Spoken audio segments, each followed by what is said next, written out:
I've said it once, I'll say it again. You know it's gonna be a good sports movie when even old MovieMan over here likes it.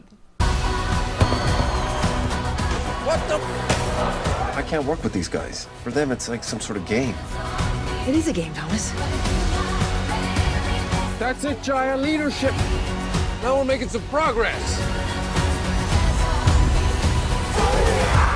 Dear Lord, thank you for sending us Mr. Ongen. We've become quite attached to him. It's like finding a little lost white kid at the mall and telling him which way to go. And today we have Next Goal Wins. This was the closest thing I had to American Samoa that I could possibly find. Is cultural, is Legends of the Hidden Temple. That's Olmec. Thank you to Regal Cinemas and their Mystery Movie Monday. This was a film that I saw about 10 days before it came out. I'm pretty sure the movie's already out, so at least it's not super late, but it could have been early, and it wasn't. But yeah, Next Goal Wins is the latest. Look, I love this guy, and I usually enjoy the work that he does, but sometimes his films can be miss. They're usually hit. Taika Waititi, I love him overall. After all, he's brought us such great movies as Jojo Rabbit, which was Oscar nominated, but he's also brought us Thor: Love and Thunder. So there's that. And if you're one of the very few people out there like me who has the hot take of not particularly loving Ragnarok, then there's also that. But that's a different argument for a different day. In terms of the cast, I mean there's a whole bloody soccer team, whole football team. So I can't really go into each and every single one, but I think that the two main shout outs, Michael Fassbender, who's been in so much, the filmography is wide and varied. Most recently, he's in I haven't watched it yet, but I've heard good things, but he's in that new Killer movie, the Killer, Netflix assassination. He's not going to be a good guy, but mostly you would probably know him as either Eric Lensher from X-Men, particularly X-Men First Class, or in my case, if any of you other Alien fans out there, the android David from Prometheus, and subsequently Alien Covenant. Also want to give a shout out to Kaimana, who I believe and I'm double checking right now, this is the first film they've ever been in. So, and I say they cautiously because I try not to, I don't want to step on any landmines. I don't want to offend or get it wrong or anything like that. Go with they, but for reasons that I'll briefly touch on in the future of this review, I really liked their role. So yeah, Next Goal Wins. Here's the thing about a sports movie for me is I don't really care about sports. I respect sports to an extent, and I get how it means a lot to different people. Same way that, cinema and video games mean a lot to me. But when it comes to sports, I don't follow anything. Maybe I'll pop the Olympics on. Aside from that, I really don't care. There's cool sports out there. But the funny thing is, I do love cinema. So whenever sports films, whether it's, racing, baseball, football, whatever it is, whenever a sports film comes around, at the very least, I'm like, I have to watch it. It's a matter of principle. And my mark of a really good sports film is the fact that it's a film about sports, and if it's done well, then someone like me, who wouldn't otherwise care too much about sports, is not only interested, but enjoys the experience. And now I'm going to go based off of only what I watched in the film and what the film quote-unquote taught me. So apologies if I get anything wrong in terms of sports trivia, the facts of the case. They did mention at the beginning of this movie that although it's based on a true story, there were, as Taika's character says, definitely some embellishments throughout, which all movies that are based on a true story, or especially if it's inspired by a true story, there's always dramatic embellishments to make it a more engaging film and watch. It's not, you're not watching a documentary. Or Next Goal Wins is about the America Samoa soccer team that years ago, it's the only soccer team they have over there, or football, whatever you want to say. I'm just going to say soccer because I'm a filthy American. And there was one brutal game where they lost, I think it was 32-0 or something like that. They infamously had never scored a goal. So in this movie, Michael Fassbender plays a hot-headed coach who existed in real life and who got fired due to his temper, and he's exiled, and they're basically like, look, you're fired, we'll give you one last chance to kind of maybe work your way back up and in.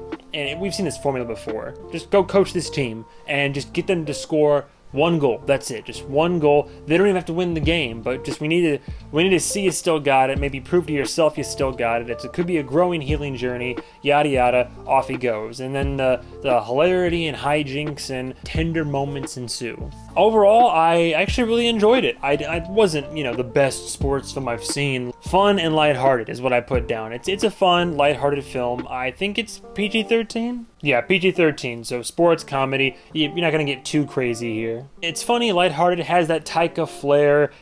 There's fun performances, and the characters, all the characters on the team, some of them kind of blend together a little bit and kind of stick to the background, but there's a few highlights and standouts from the team and other people that they helped to recruit on the island. All these people, there's some characters that stand out and they're funny and entertaining for the most part. Overall, most of them just kind of make you chuckle and smile. Aside from Michael Fassbender's character, nobody really has any ulterior motives or ill intent. They're just kind of wholesome, and they're just doing their best with very little in the way of skill, but the heart's all there. I personally liked the representation in the film. I haven't dug too much into the reviews for this film, but I think I heard through the grapevine, in passing, that people were upset about certain aspects of it, which people are always going to be upset about that particular aspect. Basically, I'm glad that we have the America Samoa representation. It's always cool to see that culture, and I have respect for what their belief systems were and kind of how they come together as everybody pulls multiple jobs, does multiple things out there, and just everybody knows each other, that kind of vibe. But also, just trans rights, just trans representation in a film. I like to see it when it comes up. Coming from both myself and also a friend of mine who is trans, it's nice to see it when it's not forced, or I shouldn't say forced, but it's not shoehorned in just for the sake of it. But as they reveal at the end of the film, this is based off of an actual character who's still playing soccer and still advocating for rights and everything. So it perfectly makes sense, and I think that they found I can only assume a local who matches the ethnicity and who never starred in anything before, as far as I can tell, and get them in this movie, and to do as well of a job as they did and be that face and that representation. Well, bravo. That was great. It was a little round of applause there. That's very impressive. A performance that I enjoyed to watch, and representation that I like and appreciate. So I gotta admit, I was invested enough in the story where I didn't really care what happened to Michael Fassbender's character. He's an asshole. He's an asshole who low-key in one scene is a turf. He comes around, sure. It's kind of the older white guy who eventually kind of is oh, well, maybe this isn't quite what I thought it was, but it's hard to kind of come back from the making the comments and showing your true colors in the first place. But it is what it is. He was an asshole. You weren't really there for them. You were there for the team. You wanted the team to get that 1 point. You wanted to see them and their character arcs and kind of see them just get a little bit of a nudge in the right direction, a little bit of help. And I did like the fact that it had I put quotations around this, but a realistic ending. I like the outcome of both Michael Fassbender's character arc and what does or doesn't happen to him in his personal life by the end of it. And then it's cool to see that how it all comes around for the team, and then how they also do the whole, they always do this based on a true story things, but they'll show pictures of the real life people, video clips, here's where they are now, here's what they did. But I will admit, and Taika, in my opinion, has a history of doing this in some films and media. Overall, I enjoy Taika, but sometimes I feel like the humor, the jokes, the film can have beats and moments that are just a tad bit too silly. I'm not going to get into Love and Thunder, but it's a large part of the reason why I didn't love Ragnarok was I wanted to be invested, but every time, the jokes are just boom, boom, boom, boom. It's not as egregious in this film, but it happens a little bit. There are some moments that kind of take a break from the comedy to give you character development and more sentimental or dramatic moments, and those are nice, and they're balanced well with the amount of humor, which this is a comedy overall. But sometimes, I don't want to call a comedy cringe, but sometimes the jokes didn't quite land. It was just a little bit too silly. I'm like, all right, well, I get it. Hee hee ha ha. But for as much as I enjoyed the realistic way the film kind of went and wrapped up, the tail end of the third act, the pacing is a bit weird. The way that they chose to tell the story of that final game, I wasn't a huge fan of the choice of that. I just think it affected the pacing to a certain degree. Alright, that's fine, but weird way to go about doing it.